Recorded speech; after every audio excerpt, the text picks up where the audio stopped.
One movie review. My movie theater money-making idea. My Jokes of the Week. I'm Stephen Craig. And I'm Lee A.I.D. And this is the 43rd episode of The Movie Review Show!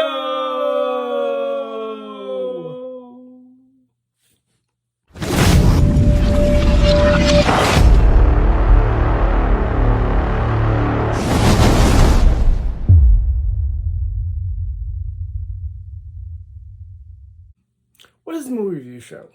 Movie review shows, and Steve and I, sometimes together, sometimes separately, go to our local theater, which is Red Wing 8 Cinema. We watch a newly released movie, and then we review it. We have the popcorn rating system, 1 to 10 popcorn. 1 popcorn being the worst and 10 popcorn being the best. Today's movie features the MCU back in outer space for a director who was fired and then unfired, and it's Guardians of the Galaxy Volume 3. And here's the trailer. I'm gonna tell you something. I'm Star-Lord. I formed the Guardians. Met a girl, fell in love. That girl died, but then she came back. Came back a total dick. Oh, please. You left out some important information, but that is the gist of it. I get the same old dreams, same time every night. Fall to the ground and I wake up. My sacred mission Is to create the perfect society. He didn't want to make things perfect. He just hated things the way they are.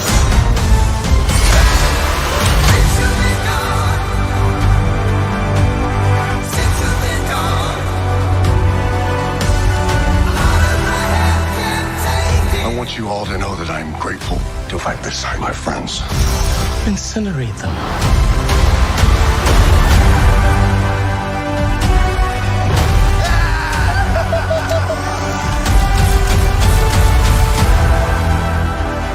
We were always searching for a family until we found each other. Are you ready for one last ride?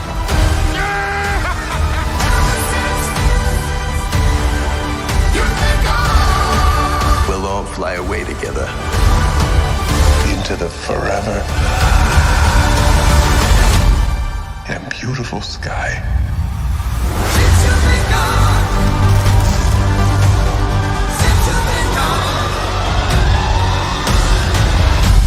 Whoever it was that you were in love with, it sounds more like her. Her? That's ridiculous. Do not bring me into this. Knock it off! What? Just never noticed how black your eyes were. They were replaced by my father as a method of torture. He picked a pretty set. It's review time. The movie starts off with baby raccoons, a hand reaching for one raccoon, and then Rocket softly singing Creep by Radiohead. It was so cute. Yeah, I love it. Love the opening. Yeah, since it's Rocket's origin story, it's fitting as they started off the movie with that. It had a very good soundtrack. Oh yeah, for sure. Very high energy. They're all good soundtracks, but this one seemed particularly good. The villain, High Evolutionary, is trying to create a perfect species and society by experimenting on animals. Yeah, that's the downside of science, but he means well. One of the things Rocket says about the High Evolutionary is he didn't want to make things perfect. He just hated things the way they are. They're mad scientist perfectionists. Wants to, not only take over the world, but create a new world, basically. Right. He can't accept things the way they are. He thinks they're not perfect yet, so he keeps changing them and changing them. I loved Rocket's friends, Leela, Teefs, and Floor. They were so cute. Oh, yeah. Very touching story. Yeah. It was well done. Well, as Lee said earlier, this is Rocket's origin story, and I thought it was very well done overall. Yeah, right. Straight to the moon, or whatever rockets do. In outer space. Overall, I thought it was a solid film. See, I thought it was one of the best. Well, not the best of the 3 Guardian movies. So I think. But anyway. Make sure to stay during and after the credits. It's a Marvel movie, so of course you want to do that. Lee and I are going to tell our favorite parts. He's going to tell his favorite parts, and I'm going to tell you my favorite part of the movie. Okay. Yeah, actually. And Rocket rescuing the genetically altered children, or well, all the baby raccoons, basically. That was so cute. Very sweet. And the second one has been much made about this because the first F-bomb was uttered in the MCU after 33 movies. And Oh, that was the first time?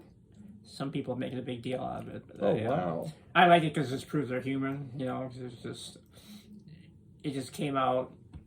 It wasn't like a force or a force cuss word or whatever. It just kind of happened organically or naturally. Just something that came out and it just proved that they're human too. So I got a kick out of that. And I got a kick out of them people making such a big deal about it. It's like, oh my god. From what I understand, you can say the F word in a PG-13 movie like one time. Okay. Yeah, that's all we did say in this one.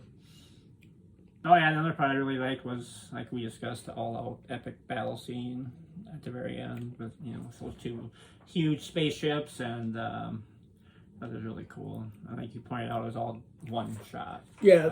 Near the end of the movie, there's a battle scene inside the ship, and like it's one whole entire scene. They never cut in the entire scene. I thought that was really cool. Yeah, it was very cool. I liked how big that one spaceship was. Like, wow. Yeah. And you got Groot in there, and the whole gang duking it out. So I thought it was really fun. So. Okay. My favorite part. This stood out to me. When Rocket is talking to his friend Leela as he's dying, I cried. That was so sad. Yeah, that's very well. Yeah, because a lot more emotion in this Marvel movie than a lot of them. It's very touching parts. Yeah, it's a very emotional movie. There were, like you were saying, there was a lot of emotion in this one. Not just for a Guardian of the Galaxy movie, for like a lot of MCU movies comparatively. And people will be crying their eyes out in a few parts, which is okay. Okay, next we're going to give our scores. I'll let you give your score first this time. Okay. 9.5.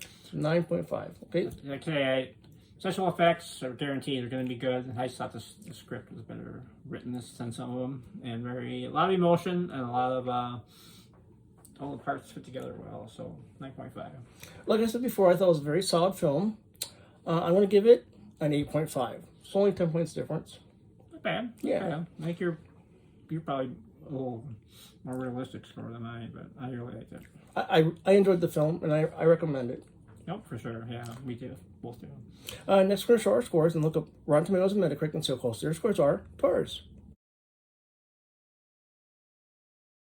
Okay, we're looking at Rotten Tomatoes. Ooh. Oh, whoa. I was not expecting that. The tomato meter is 81%, and the audience score is 95%. Wow. So the reviewers did like the movie. 1% is a pretty good score, but the audience really liked the movie. They had the same score as you, so I wasn't expecting their score to be that high. I was thinking the scores were going to be lower than this. Really? Yeah, so that's pretty impressive. I'm pretty darn proud of that. No. Yeah. Okay, next we're going to look at Metacritic. Okay, I accidentally saw the scores. I was looking at Metacritic, but here they are. 64 for the Metascore and 7.8 for the user score. So it's quite different compared to Rotten Tomatoes. Still solid though. Yeah. They're well above 50% range, so yeah, Metacritic is always slower than Rotten Tomatoes anyway, so yeah, so still they liked it. Yeah. Just not quite as much as we did, but So next I'm going to tell my movie theater money-making idea. yay! Okay, from what I understand, people are saying that movie theaters are hurting. And I came up with an idea a long time ago, and I've never heard anyone say this idea before. So it's an original idea, And all I ask is if a movie studio out there uses my idea to please compensate me in some way. So here is my idea. When you go to a sports event or concert, you usually buy a t-shirt. When you go to a tourist attraction, you usually buy a souvenir. I thought about something. Every movie theater has one thing in common. Every one. They all have a lobby. So I was thinking that you could sell merchandise for the movies in the lobby. I mean, you could sell t-shirts, mugs, who knows what you could come up with. You could come up with some really cool ideas. You could even sell things to promote a movie before it's come out. An example of a t-shirt that you could make could say, I want you to know I love the show. And then have on the t-shirt a post, the movie theater post, not movie theater poster, but the movie poster. And the way I see it is, the more invested a person is in the movie, if they're buying merchandise for the movie, they're really into it, which means they'll probably tell other people about the movie and show them the merchandise, and then more people will want to go and see the movie. And so, that's my idea. Next, it's time for Lee's Jokes of the Week. Are you ready for Jokes of the Week? Yes. It'll be five of them. Trying to lower the number, but have higher quality. What do you call a group of Guardians of the Galaxy who start fires and throw bricks through windows? I don't know. Groot Suit Riot. A Groot Suit Riot. Today I became one of the Guardians of the Galaxy. I'm a security guard outside of a Samsung store. So you're Guardian of the Galaxy. I got it. Okay, after they wrap up, after they achieve, universal peace everywhere, the Guardians of the Galaxy can retire, start a business, a floor business called I Am Groot. I am Groot. Instead of I Am Grout. Oh, okay. I'm sorry, I did that wrong. I am Grout. I said that wrong. Oh, gotcha. I am Grout. Okay. Can't read my own writing. Oh, yeah. Okay. Of course, James Gunn was at one point fired because of the offensive tweets they found, supposedly. Which proves that Disney really can fire a gun. Ha, ha. They brought him back so they can unfire a gun. Lastly, and really the same thing, of course, this conservative group was all outraged because of all these tweets by Gunn that was unearthed. Does that mean they're all for gun control? Mm-hmm. Gun control. Okay, that's it. That's all I got. Well, don't forget to like, comment, subscribe. And as always, we'll be watching for you.